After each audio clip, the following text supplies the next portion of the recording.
Richard, le tigre Urma, interview du 23 février 2024. Partie 3.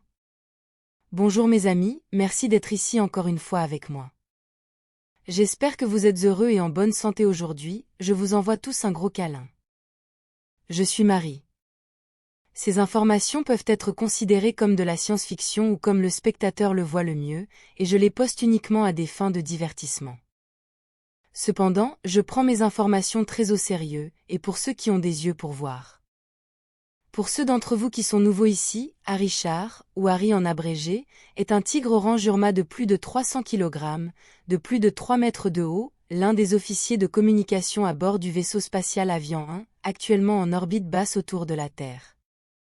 Il s'agit de la 3e vidéo sur la dernière fois où j'ai interviewé Harry, la 3e partie parmi tant d'autres, car vous m'avez envoyé d'innombrables questions intéressantes.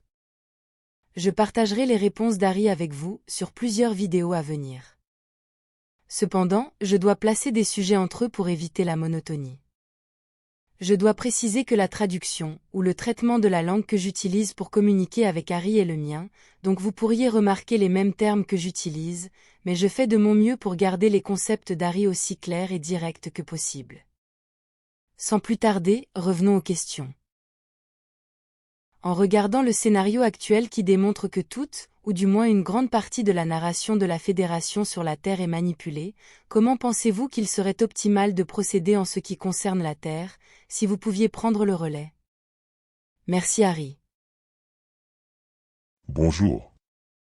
Le narratif de la Terre est tellement manipulé et confus, que nous devrions prendre seulement comme fait, la situation actuelle observable, et tout ce que nous pouvons corroborer, et nous devrions principalement opérer sans tenir compte du contexte historique, en nous concentrant uniquement sur ce que nous savons, et sur ce que nous voulons réaliser dès maintenant. De nombreuses choses devraient se produire avant que le peuple Urma puisse prendre le contrôle de la Terre, car la situation politique au sein de la Fédération Galactique en ce moment rendrait toute intervention directe semblant être une invasion hostile, ce qui profiterait incidemment à la cabale, car on dit qu'il prévoit une fausse invasion alien. Cela signifie que nous ne prévoyons pas la possibilité de toute intervention directe en ce moment, à moins que la Fédération et ses sbires de la cabale ne transgressent les valeurs éthiques et les limites Urma avec la Terre et ses graines d'étoiles. À ce stade, ils sont à la limite de cela, car la Fédération Galactique a enfreint d'innombrables traités interstellaires, seulement au cours des 50 dernières années ou moins, et pourtant ils défendent toujours leur droit de gouverner la Terre en utilisant des excuses politiques, comme dire que la planète est contenue et isolée, et donc soigneusement contrôlée par eux, donc tous ces traités interstellaires rompus ne s'appliquent soi-disant pas à la Terre en ce moment. Pourtant, nous savons tous qu'ils ne s'appliquent à la Terre que lorsque cela est pratique pour les intérêts de la Fédération Galactique, comme nous l'avons tous vu en ce qui concerne la directive première. De notre point de vue, et de celui de nombreuses autres cultures, c'est l'équivalent d'une dictature impitoyable et contraire à l'éthique. Cependant, comme vous le savez, ils utilisent l'argument selon lequel ce sont les âmes qui vivent là-bas qui choisissent l'expérience, et ce point précis est l'une des principales raisons qui nous retient d'une intervention plus directe. Cependant, ce dernier point est également plein de problèmes éthiques, car le désir des âmes d'être là est seulement observé de bien plus haut, et non du point de vue terrestre, de quelqu'un vivant sur Terre. Cependant, nous sommes bien conscients que ce qu'une âme veut n'est pas toujours ce dont cette même âme a besoin. Prochaine question s'il vous plaît.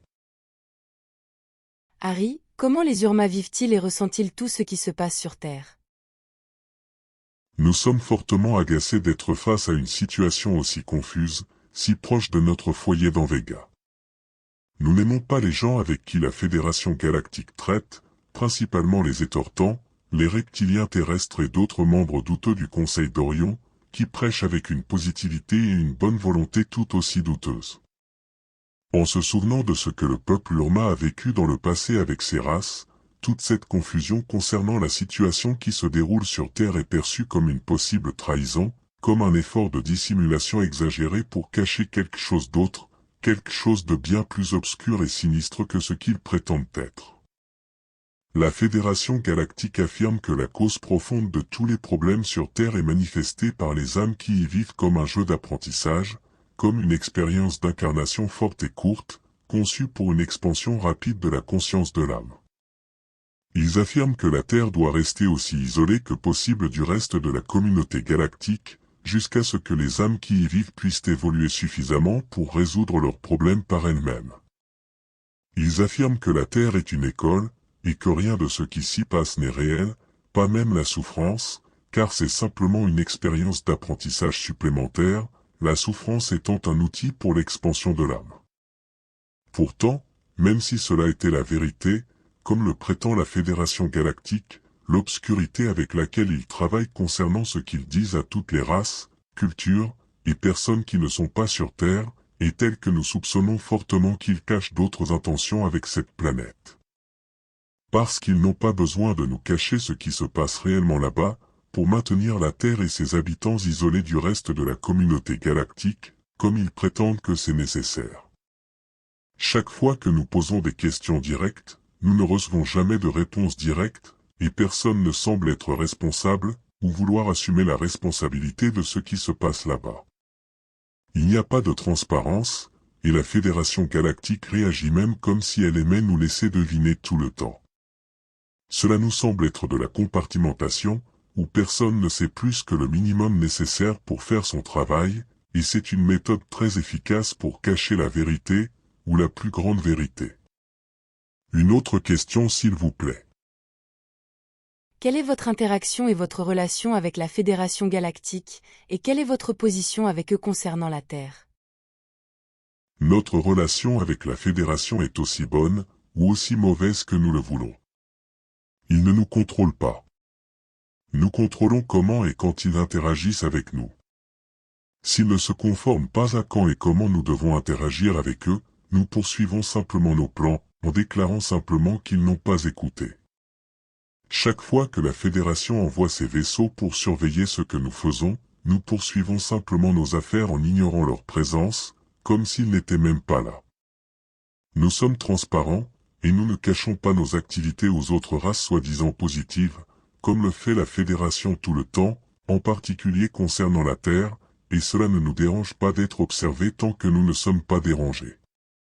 Mais la Fédération ne s'arrête souvent pas là, car elle utilise également des tactiques d'intimidation, qu'elle nie ensuite avoir utilisées, et lorsqu'elle est confrontée à des preuves, elle utilise un bouc émissaire, disant généralement que l'incident a été causé par un pilote désobéissant, qu'ils doivent punir, et qu'ils ne réprimandent jamais, démontrant que c'est tout un théâtre et des excuses de la part de la Fédération. Lorsque quelqu'un essaie de nous intimider, nous répondons de manière équivalente, et avec force, et l'agresseur finit par être intimidé à son tour.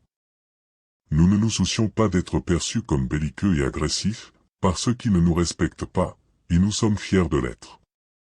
Mais nous savons clairement avec qui nous devrions être d'une manière ou d'une autre, car nous sommes les meilleurs amis et protecteurs des races et des cultures avec lesquelles nous nous entendons bien. Notre relation avec la Fédération Galactique est principalement diplomatique sur une base nécessaire uniquement. Nous n'avons pas besoin de plus de traités, ni de ressources provenant de n'importe quelle race de la Fédération, car notre Fédération Gurma est forte et indépendante. La Fédération ne nous aime pas en général, parce que nous ne suivons pas leurs règles, mais ils savent qu'il ferait mieux d'être de notre côté, car nous n'hésiterions pas à nous battre avec l'un d'entre eux s'il manque de respect à l'un de nos amis et à nos intérêts. Et nous pouvons le savoir, car notre éthique et notre cadre spirituel sont supérieurs aux leurs. Nous ne manquons pas de respect, et nous ne dépassons pas les besoins et les droits d'autres cultures, sauf s'ils sont contraires à l'éthique envers nous, envers nos amis, ou envers toute autre espèce ou culture plus faible. Nous sommes sûrs et confiants dans notre cadre et notre éthique, donc nous avons toujours la forte conviction et la connaissance que nous agissons de manière légitime. Cela signifie que notre position avec la Fédération Galactique concernant la Terre est empreinte de méfiance et de forts désaccords avec eux. Cela est principalement basé sur l'obscurité de la Fédération concernant la planète, et sur la tendance constante de la Fédération à manipuler et à embrouiller quiconque veut comprendre pleinement ce qui se passe là-bas. Nous sommes fortement en désaccord avec ce qui se passe là-bas, et avec la manière dont la Fédération Galactique gère le problème de la Terre, prétendant qu'il n'y a pas de problème dans le processus. La principale raison pour laquelle nous ne sommes pas encore intervenus est précisément parce que nous ne comprenons pas pleinement ce qui se passe là-bas, mais dès que nous découvrons un autre agenda plus sombre avec la planète, le peuple urbain interviendra en vertu de la légalité du droit spatial, avec la prémisse de ne pas permettre à la négativité de se propager à travers ce cadran galactique, et si près de la planète d'origine Urma. Et parce que d'innombrables lois spatiales connues ont été enfreintes concernant la manière dont la Terre est gérée. Et la seule chose qui nous tient à distance est l'argument faible de la Fédération selon lequel la Terre est telle qu'elle est, car ses habitants veulent qu'il en soit ainsi, tout cela pour l'expérience d'apprentissage. Tant que cela reste ainsi, nous ne pouvons pas, et n'interviendrons pas. Merci Harry. Cette interview continuera bientôt. Comme vous pouvez le voir, et comme je l'ai dit et expliqué de nombreuses fois auparavant, être ici dans l'espace et avoir accès à d'innombrables banques de données et centres d'information, et être en communication avec d'autres races stellaires ne signifie pas que nous savons automatiquement ce qui se passe là-bas sur Terre. Nous pouvons connaître d'autres angles et d'autres perspectives sur le problème, mais nous ne détenons pas la vérité ultime, ni la connaissance. Et comme vous, nous nous efforçons de comprendre la situation et tout ce qui se cache derrière. Ce sera tout pour aujourd'hui. Merci d'avoir regardé ma vidéo, et d'avoir liké, partagé, et de vous être abonné, j'apprécie beaucoup, et j'espère vous voir ici la prochaine fois. Prenez soin de vous. Avec beaucoup d'amour, votre amie, Marie Soiroux.